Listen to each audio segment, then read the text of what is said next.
Good morning, YouTube. JB Sleeve coming back at you. Out for a nice early morning walk. It's cool out. Some overcast. It's been raining the last couple of days, so it's like the perfect time to get out. Get our stroll on. Got my beautiful wife over here with me. Always my rock, helping me, support me all along the way here. Just out for a 2-mile stretch. It is Sunday. What is today? 20th? I don't know. Hold on, let me check. Yes, the 20th, May 20th. Tomorrow makes my official 1 month, so I'll be bringing my stats to you in the second part of this video. But I'll touch base with you on some updates and stuff throughout the day today, let you know where I'm at and some other stuff. Do my 2-week toolkit for the pureed stage, and be coming back at you a little bit later. Welcome back, YouTubers. Coming back to you from my walk this morning. JB Sleeved, aka the Elephant Man right now.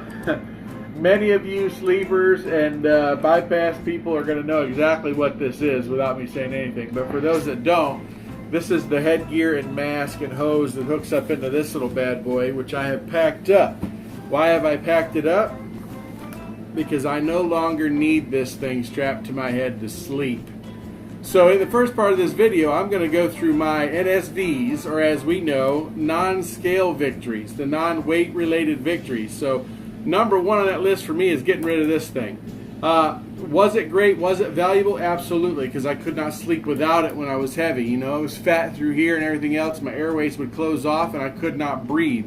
Wake up in a panic, wake up in a sweat. The only thing waking me up right now in the middle of the night is having to pee because I'm drinking 100 ounces of fluid every day. So I'll trade that off 100 times over.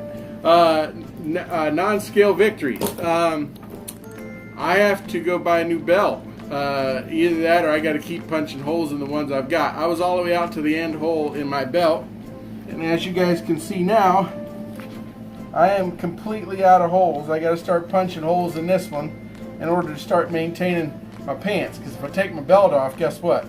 I would be mooning y'all right now, which probably wouldn't be the best YouTube video out there. Other non-scale victories, let me see. My dog's going to come into the mix here. My boy Manny. He's not a non-scale victory, but he's a victory for me. He's a rescue from the shelter. He loves cuddles. And right now he's going to go lay down so I can finish my video. I have gone from a 3X shirt down to a 2X shirt comfortably. I'm still not too comfortable with the button-up types because when I sit down, my belly still kind of pokes those out a little bit. But still, I'll take it. I'm not going to discuss weight today. I'll do that tomorrow. Tomorrow is my actual 1 month surge anniversary. So I will discuss my weight and stats tomorrow morning when I wake up and get ready to go to work. I'm doing this video now because that way I don't have to rush and stuff to put out a video in my work day. So I will finish this video out tomorrow with that. Now, other things, non-scale victories. What can you think of, honey? My energy level's coming up. My wife and I, we jumped up out of bed at like 6 o'clock the other morning. We went out and did 3.5 miles. That same afternoon, we went out and did 2.5 miles. Just talking about walking, not up to a running or jogging stage yet, but pre-surgery, if I went out and did a half mile, I'll tell you what, I was winded, beat, and everything else. Now, I feel strong. My energy level's coming back up. So that being said, non-scale victories, let's move this stuff out of the way. Have my wife kind of back up pan out just a little bit. I'm going to start going through some of my toolkit. First up, I wasn't real sure like a lot of you. I have seen a ton of posts about what should I eat, what should I not eat from the doctor. These, I got print-offs from the doctor, sent these to me, so this was during my pureed phase.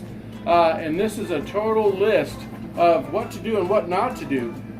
If you guys are stuck on this, if you guys need a list on what I should be eating, what I should not be eating, let me know and I'll send you a copy of these. No problem. Just leave your email or way to contact you, Instagram, something like that in the comments. This is for my pureed phase, of which I have finished, and I'll discuss my tool table for that here shortly. And then this list is for my soft food phase, which I just started yesterday. So let me comment on that real quick. So my first soft meal, I made an omelet for breakfast. It was 2 eggs. I thinly sliced some chicken and pan-seared that off. Threw in some scallions, a tiny little bit of salsa, tiny little bit of cheese, and just like a very thin covering of sour cream. to make like a Santa Fe type omelet. I cut that in half, split it with my wife, and just being able to chew. After you've been on pureed and clear liquids for 5 weeks, 3 weeks of clears and 2 weeks of mush food, being able to chew on something is heavenly. So again, here's my soft foods page. If you guys want this is not a coverall, but this is just a really good touch base on some really good stuff to have and really bad stuff that you're not supposed to have.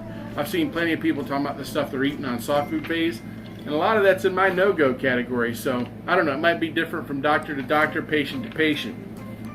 As far as my toolkit goes for my pureed 2 weeks, I'm sure you guys have seen this in several of my videos. I also have the Ninja in there, but I prefer the emulsion blender. It's got 2-speed button. This is a Hamilton Beach model. This end clicks off for easy cleanup. The little motor separates from that. It's just got a little blade in the bottom. You saw it in the videos if you've gone. If you haven't, go back and watch some of my pureed videos. This thing makes short work and easy cleanup. Even more so than the bullets and the Ninjas. I have the Ninja, but I preferred this during my pureed phase. So let me just pull this out. You guys probably saw this in one of the other videos. These spice packs, taco seasonings, chicken seasoning, pork chop seasoning, meatloaf seasonings.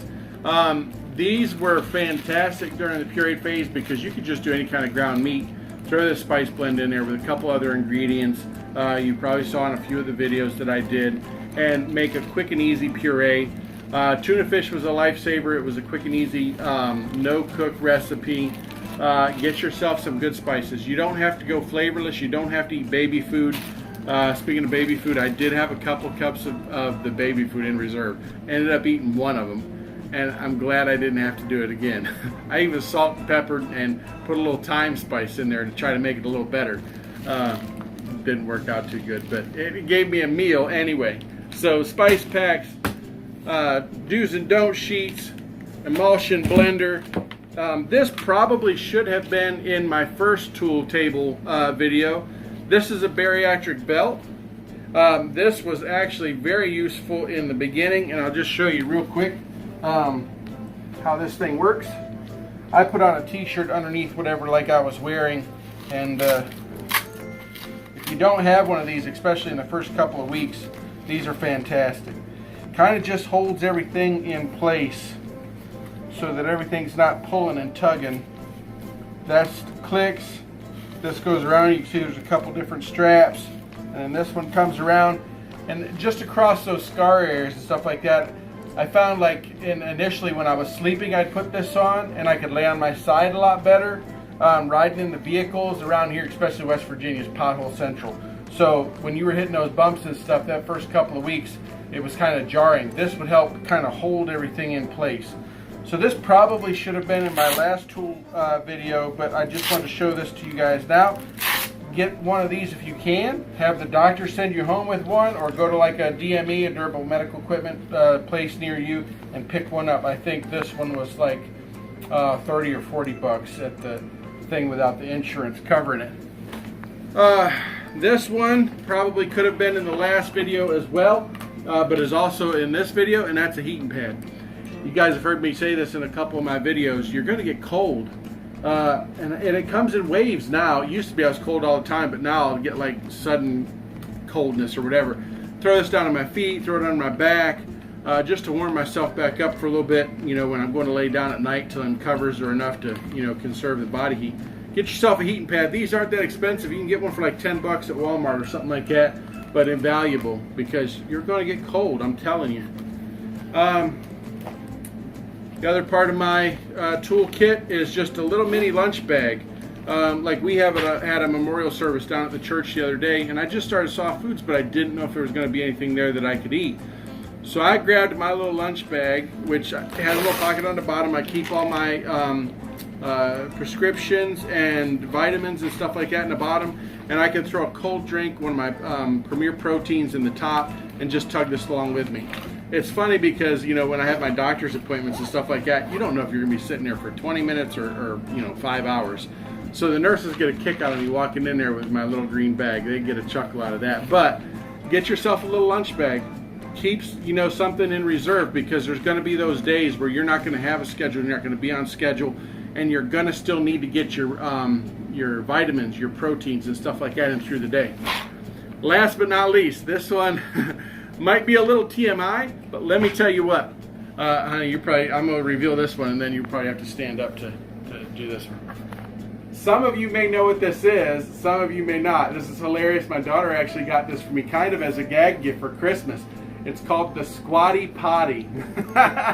If you don't know what it is, look up Squatty Potty on YouTube. There's freaking hilarious like commercial videos for these things on YouTube. They were like on what was that? The Shark Tank, and now they're sold across the internet.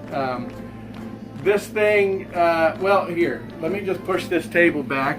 You stand up for me, honey.